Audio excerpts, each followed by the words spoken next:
All right, this is going to be a continuation of our lesson on World War II, where we focus on the European theater, which was actually our main focus at the beginning of the war, which was to defeat Adolf Hitler. But surprisingly, it doesn't actually start off in Europe, it starts off in Northern Africa.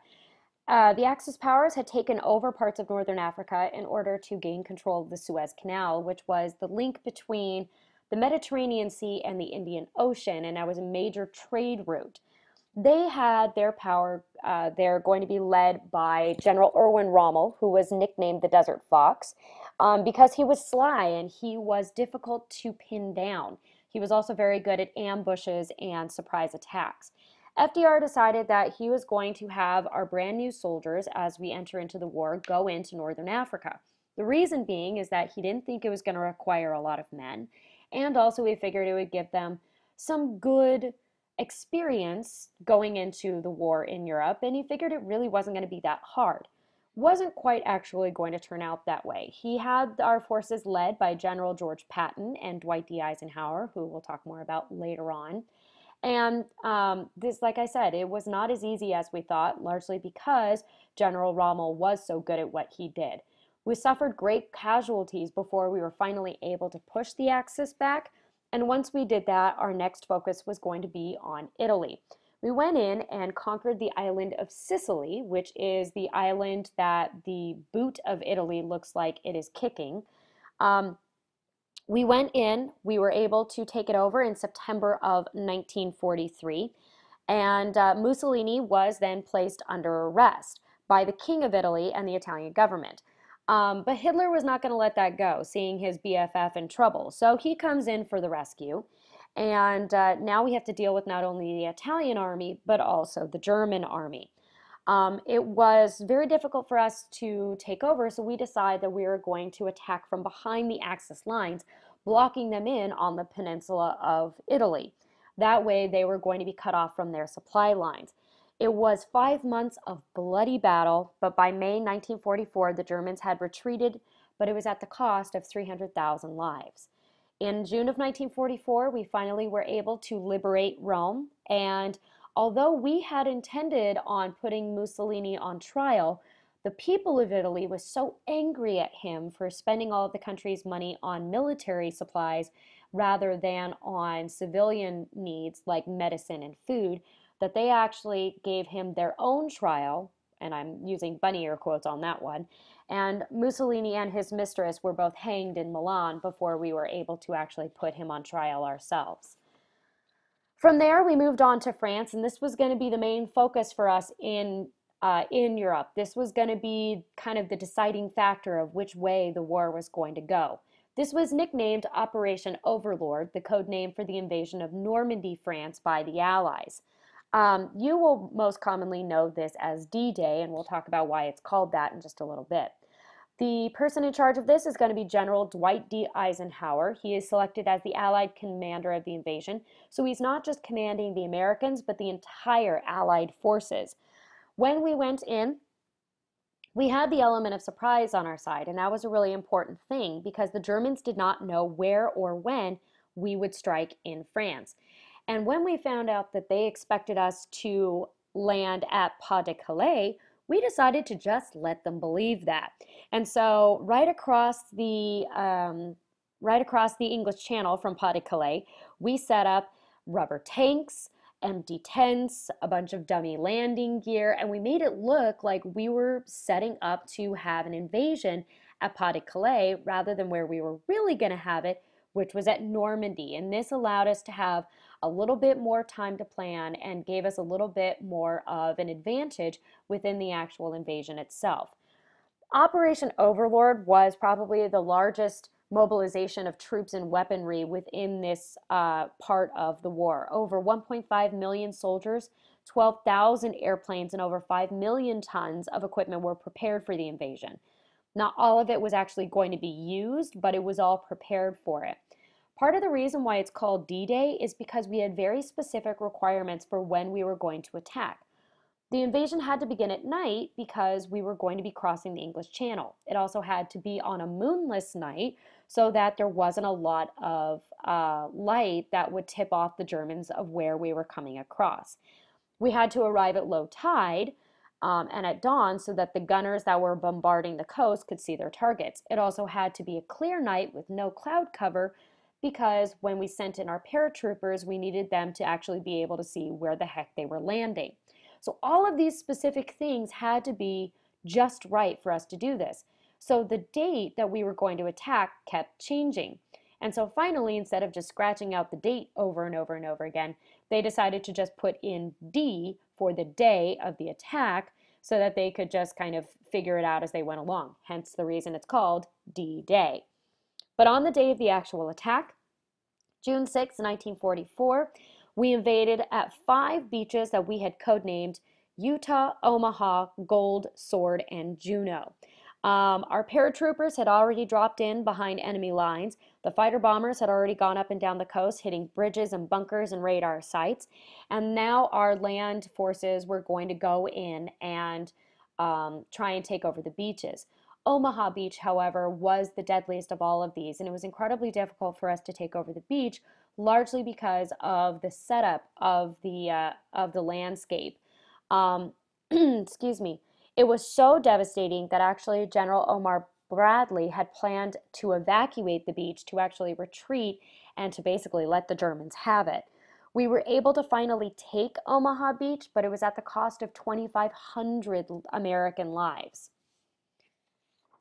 2 months later, we have the liberation of Paris, and so now Germany is pushed back into its own territory, and this is the turning point of the war in Europe. And so from there on, Germany is going to be on the defensive, and we are going to be pushing them farther and farther and farther into their own country. Now we're going to be looking at exactly who is involved in the Army during this, and we look at the average soldier being brought in with the Selective Service Act. This was passed in October of 1940, and it was the very first peacetime conscription in American history. All men between the ages of 18 and 45 were required to sign up for the draft, and it was supposed to be a one-year term, from October of 1940 to October of 1941. However, as we were getting up towards October of 1941, we were getting more and more and more involved in this war. We hadn't officially gotten involved yet, but we were becoming more involved. And so FDR wanted to extend the term of duty. A lot of soldiers felt that, no, I was given a one-year term, and so they started painting Ohio, which stood for Over the Hill in October, on the walls of their barracks in protest. However, when December 7th, 1941 hit, a lot of these men took back their protest and continued their service without problem. Pearl Harbor drew in thousands and thousands of volunteers, and we had more and more brought in also by conscription throughout the remainder of the war.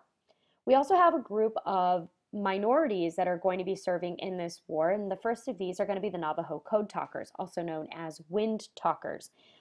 The Germans had created the Enigma machine, which was used to transmit messages. But when that was finally decoded, it made this transmission of messages harder than ever. So we needed to find a way to be able to send coded messages that the Germans and the Japanese would not be able to figure out. And an American professor said, why don't you use the Navajo? The Navajo have a hidden language, which means it is not a written language. The only way for you to learn it is if you actually lived on the reservation. So it would basically mean that no one in Germany, no one in Japan would be able to figure out what they were saying. So we went into the reservation, specifically brought in young men who could actually use the Navajo language as a code.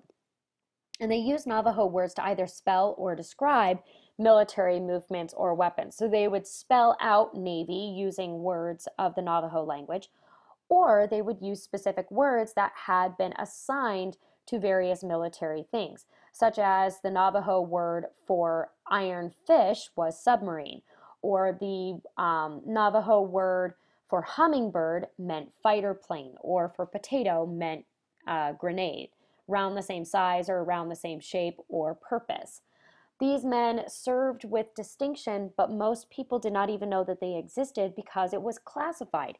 They were our secret weapon, and it was classified all the way up until the 1970s. Many of them died before they were ever given the recognition that they deserved. Also, we have African Americans serving as the Tuskegee Airmen, the very first African American military aviators who trained at the Tuskegee Institute, which was created by our friend Booker T. Washington. The military at that time was racially segregated, and black aviators was seen as inferior.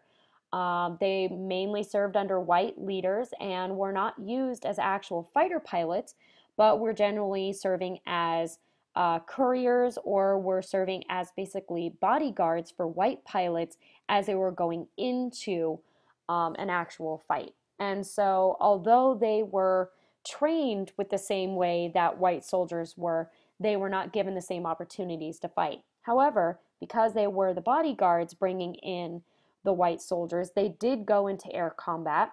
And with all of those air combats, they came out with only 25 lives lost in hundreds and hundreds of these missions.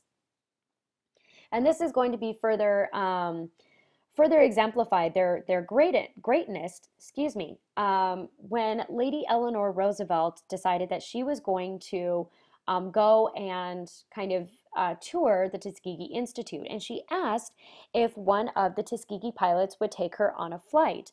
The Secret Service was not happy about this, but the press was totally eating it up. She's sitting there, she's smiling in the plane with a black pilot who is going to take her up in the air.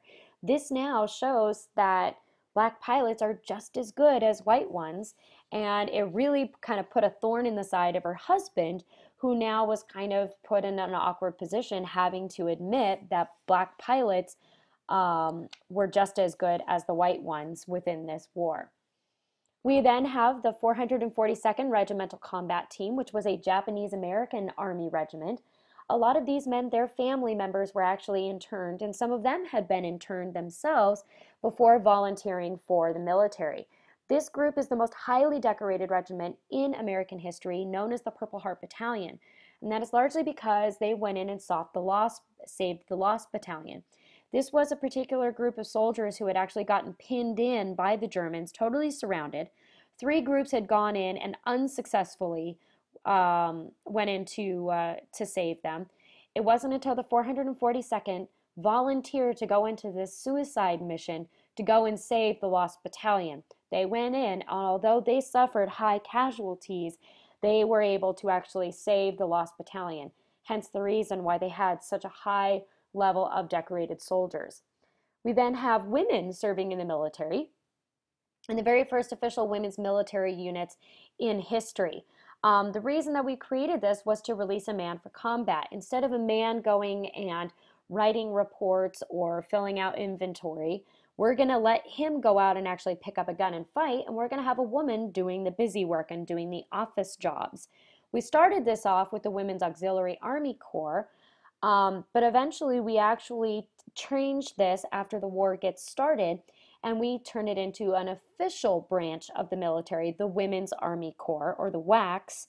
150,000 women joined this group and released the equivalent of 7 divisions of men for combat. General Douglas MacArthur loved these women and considered them his best soldiers, adding that they worked harder, complained less, and were better disciplined than his men. In the Navy, we also have a group for women known as the Waves. They had the same rank, the same responsibility, and the same pay as males. They were the first of these military divisions to do so. However, these women did not serve on boats like most of the men in the Navy. They served stateside, largely because we didn't trust these women, or rather the men, to be around the women on the boats. And so we kept the women safe away from the men so that they could focus on actually fighting the war. And finally, we have the Women's Air Force Service Pilots, also known as the WASPs. These groups ferried planes, transported cargo, and participated in training missions for white male Air Force pilots. Over 1,000 of these women allowed a male pilot for combat service and duties, and this was lobbied for by Eleanor Roosevelt. However, one major thing was that they did not allow African Americans. That's one place where FDR put his foot down. He felt that that would be too divisive to allow African Americans to join into this particular group. They were required to have the same basic training as all male Army Air Corps pilots, and a lot of them went on to specialized flight